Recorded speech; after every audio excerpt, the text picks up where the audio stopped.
Hi everyone, कैसे हैं आप लोग बच्चों।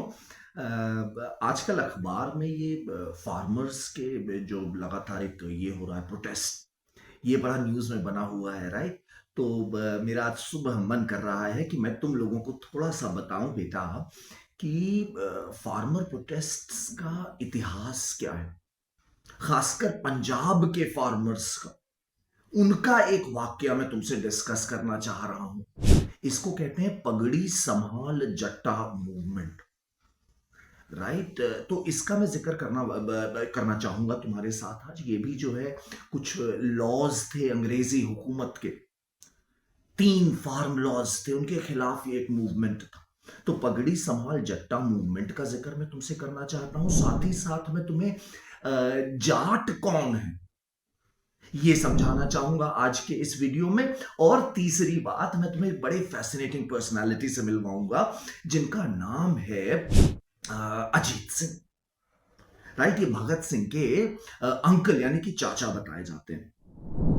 And Bhagat Singh was inspired a lot by him, although ये लोग बहुत ज्यादा फिजिकली मिल नहीं पाए, राइट। तो ये थोड़ा सा कुछ अपने इतिहास के एस्पेक्ट्स हैं जो मुझे लगता है कि आज के हालातों में हमें जरूर याद रखना चाहिए। तो वो मैं तुम्हारे सामने पेश कर रहा हूं, मुलायजा फरमाओ, राइट। तो बात को शुरू करेंगे बेटे हम 1870 के आसपास के पंजाब से, 1870 के आसपास के पंजाब से बात यहां पर थोड़ी सी शुरू होगी, राइट। ये 1870 के आसपास बच्चे हम लोग को बताया जा रहा है कि अंग्रेजों ने पंजाब के रीजन में, पंजाब में जो मध्य पंजाब था ये काफी डेंसली पॉपुलेटेड था, राइट। बट जो पेरिफेरल रीजन था वहां पर ज्यादा लोग बसे नहीं थे। तो एक पॉपुलेशन प्रेशर था सेंट्रल पंजाब में। इसको रिलीव करने के लिए अपेरेंटली 1870 से लेके 1940 तक 9 कनाल कॉलोनीज बनाई गई। 1870 से ये प्रोसेस शुरू हो गया था। तो ये कनाल कॉलोनीज पेरिफेरल पंजाब की तरफ बनाई गई और बहुत सारे सिख, मुस्लिम और हिंदू सोल्जर्स यहां पर जो जो जो जो लोग रिटायर हो गए थे, जो अंग्रेजों की सेना में थे, उनको सेंट्रल पंजाब से निकाल करके यहां पे जमीनें दी गई और यहां पर उनको बसाया गया। कनाल्स यहां पर बनाए गए ताकि ये जो जमीन थी ये उतनी उपजाऊ नहीं थी, राइट। परंतु यहां पर जो लोग आए बसे, जिसमें से बहुत ज्यादा लोग सिख भी बताए जाते हैं, राइट। तो इन लोगों ने आकर के बेटे अपनी मेहनत से, अपनी मशक्कत से इस एरिया को काफी उपजाऊ किया और यहां पर ये लोग बसने लग गए, राइट। और यहां पर वीट की क्रॉप काफी होती थी और एक्सपोर्ट किया जाता था काफी कुछ यहां से वीट, और काफी लोग यहां पर आकर के सेटल हो गए, राइट। अब थोड़ा सा बात को आगे बढ़ाते हैं।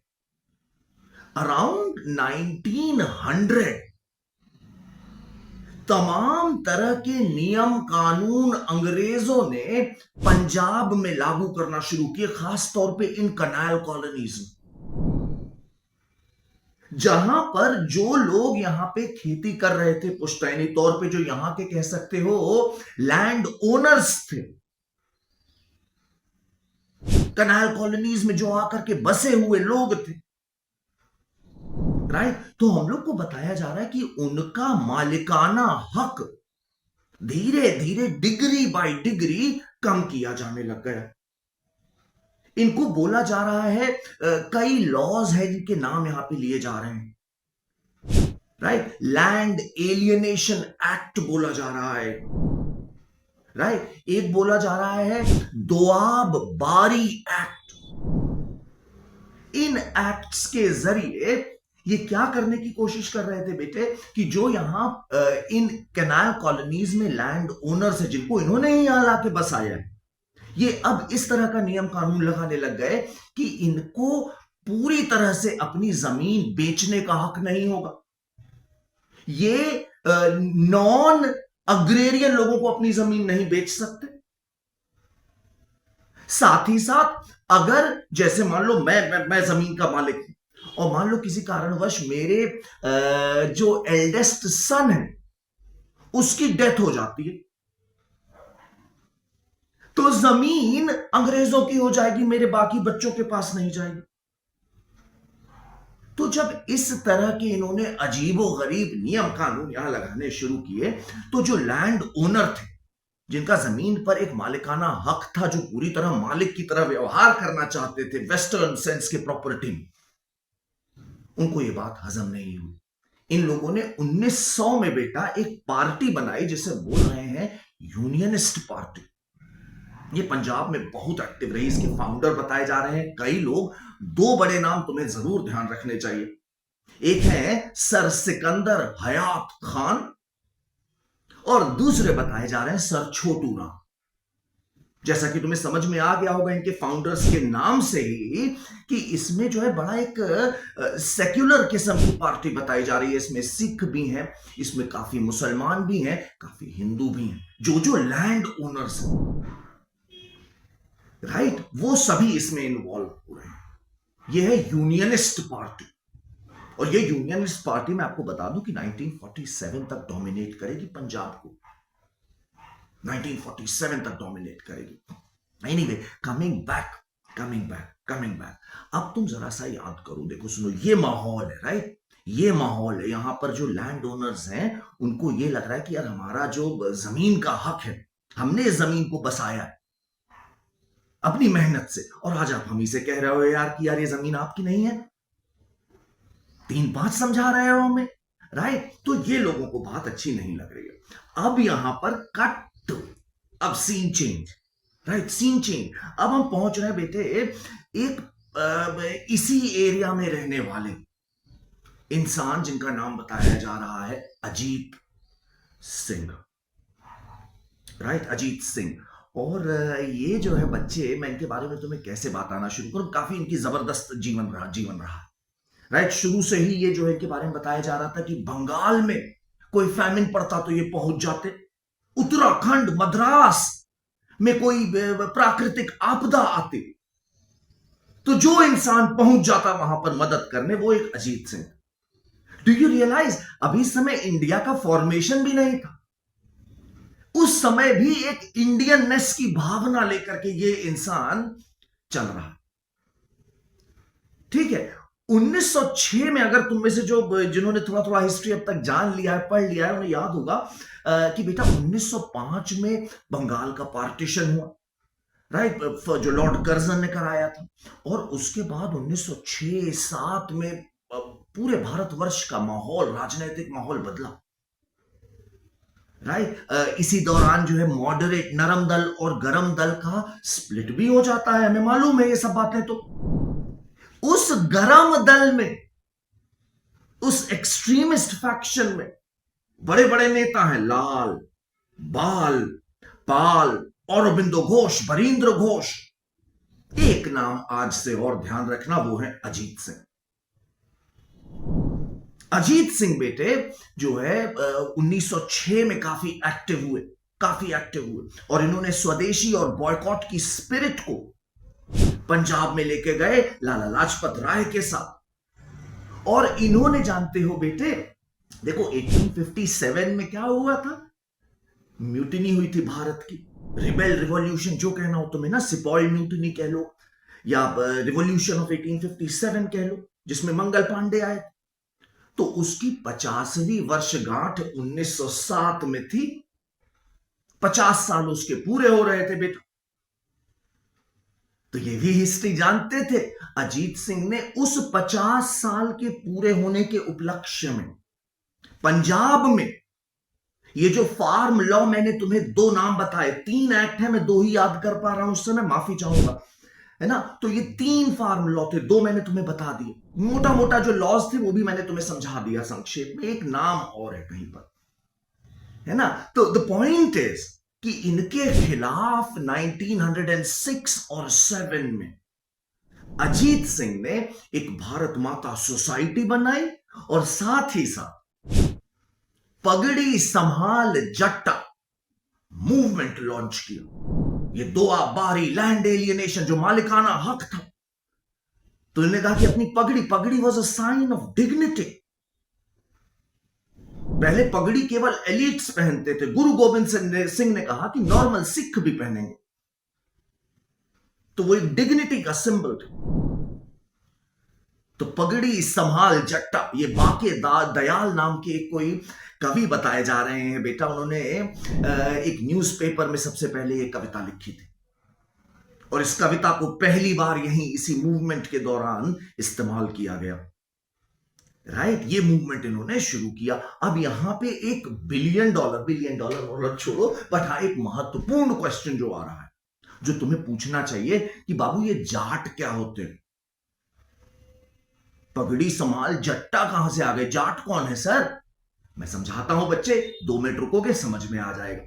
सुनना ध्यान से। हम लोग को बताया जा रहा है कि ऐतिहासिक तौर पे जाट जो है बेटा, ये एक पेस्टोरल कम्युनिटी है सिंध के आसपास की, ठीक है, और मतलब 6ठी-7वीं शताब्दी में सिंध के रीजन में ये मौजूद है। राइट, इनके हमको इतिहास में बड़े इंटरेस्टिंग वो मिल रहे हैं बेटा वाक्य। जैसे मैं तुम्हें बताऊं, मैंने कई जगह टुकड़े टुकड़े में इनके बारे में पढ़ा है। एक बड़ा योगदान जो मैं तुम्हें बताना चाहूंगा वो है बेटा कि ये जाट धीरे धीरे देखो माइग्रेट हो। पहली बात तो ये समझो, पेस्टोरल है ये। अच्छा, दूसरी बात ये समझो कि 1026 में 1026 CE, ये भी एक सेमिनल ईयर है हमारे इतिहास का बेटा। राइट, टर्क इन्वेजन यहां से बहुत एक इंपॉर्टेंट रुख इख्तियार करते हैं 1000 CE के आसपास। 1026 में महमूद ऑफ गजनी इन्वेडेड सोमनाथ, ये उनकी आखिरी रेड थी। जब ये गजनी से इन्होंने इन्वेजन मारा सोमनाथ, सोलांकी रूल करते थे, सोलांकी राजपूत, सोमनाथ को इन्होंने इन्वेड किया, कर तो लिया। अब इसके बाद भोज वहां पे राजा थे, परमार भोज। राइट, तो उन्होंने अपनी सेना मोबिलाइज करी इनके खिलाफ। तो इन्होंने क्या किया कि ये वाया सिंध भागने लगे। इन्होंने सोचा कि मैं सिंध से होते हुए निकलूंगा, इधर से आऊंगा तो भोज की सेना मुझे पकड़ लेगी। भोज परमार मालवा वाले, भोज तो गजब के इंसान है यार। राइट, मतलब उनकी बातें कभी और। चलो डाइग्रेस नहीं करते ना। तो हम तुम्हें क्या बता रहे हैं कि यहां पर बेटा ये जब सिंध से भागे तो हमें बताया जा रहा है कि सेना इनकी जो थी वहां डेजर्ट का रीजन आया और ये बहुत बुरी तरह फंस गए। इनके काफी सारे सैनिक जनरल मारे गए। राइट, और यही नहीं, जाट लोगों ने इनको काफी परेशान किया। अपेरेंटली उस समय जाट लोगों के पास एक फ्लीट थी, नावों का एक काफिला था जो इंडस नदी में एक्टिव था, और इन लोगों ने अच्छा खासा इन लोगों को परेशान किया। हालांकि महमूद मैनेज टू सर्वाइव, और इन्होंने अपनी बोट्स का काफी अच्छा इस्तेमाल किया और जाट्स को हराया। अपेरेंटली बताया जाता है कि इन्होंने अपने जो है तीरंदाजों को तीर में मिट्टी का तेल या नैफ्था लगा लगा करके फायर करवाया। राइट, और जिससे ये जीत के वहां से निकल पाए अपनी जान बचा करके। राइट, तो जाट यहां से अपनी हिस्ट्री में आ रहे हैं। हमें समझ में आ रहा है कि ये सिंध में थे और धीरे धीरे ये माइग्रेट हुए, और ये माइग्रेट होते गए जानते हो कहां से कहां तक? पूरा पूरा पंजाब, हरियाणा, दिल्ली, वेस्टर्न यूपी, और सेटल होते गए। इनमें से कुछ लोग पावरफुल किंगडम्स भी बना लिया कई लोगों ने। अच्छा, यही नहीं, बात और एक समझना, जितने जाट वेस्टर्न पंजाब में रहे वो अधिकतर बने मुसलमान। उन्होंने धर्म इख्तियार कर लिया इस्लाम, क्योंकि वो सूफी संतों के इन्फ्लुएंस में। जो ईस्ट पंजाब में आए, जो ईस्ट पंजाब में आ रहे हैं, वो आए under the influence of ideas of Guru Nanak, और उन्होंने सिखिज्म धर्म अपनाया। और जो हरियाणा, राजस्थान और वेस्टर्न यूपी की तरफ आए, वो वैष्णविज्म के इन्फ्लुएंस में आए, और वो हिंदू धर्म में रहे। लेकिन अगर तुम देखोगे तो ये सब जो है, इन्होंने चाहे जो धर्म अपनाए अपने बेल्ट का, लेकिन ये कहलाए क्या जा रहे हैं? जाट। तो ये है जाट। तो पगड़ी संभाल जट्टा मूवमेंट। आई होप अब तुम तीनों शब्द इसके समझ गए हो, राइट? अच्छा, coming back to the movement now, हमने तुम्हें बताया कि 1907 में बेटा ये जाट मूवमेंट इन्होंने शुरू किया।